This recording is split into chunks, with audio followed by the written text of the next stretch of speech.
ஒரு ஹாஸ்பிட்டல் தான் சிறப்பான மருத்துவ சேவை கொடுக்குது. அப்போ ஒரு பேஷண்ட் எடுத்துட்டு யாராவது ஒரு எமர்ஜென்சியா அந்த கார்ல வந்தாங்க அப்படின்னா, அந்த டோல்கேட்ட ஒரு தடவை கிராஸ் பண்றதுக்கு ரூ. 130.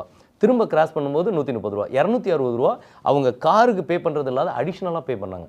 இது பொதுமக்கள் நலனுக்கு எதிரா இருக்குது.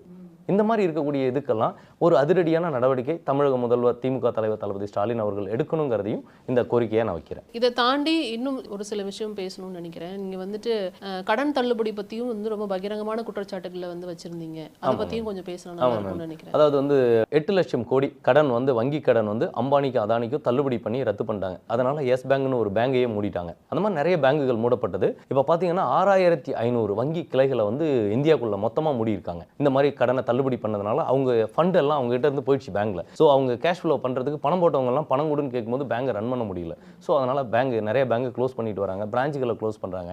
இப்போ இந்த மாதிரி பண்ணும்போது 85% ஏழை எளிய மக்களோட வங்கி கடனை ஏன்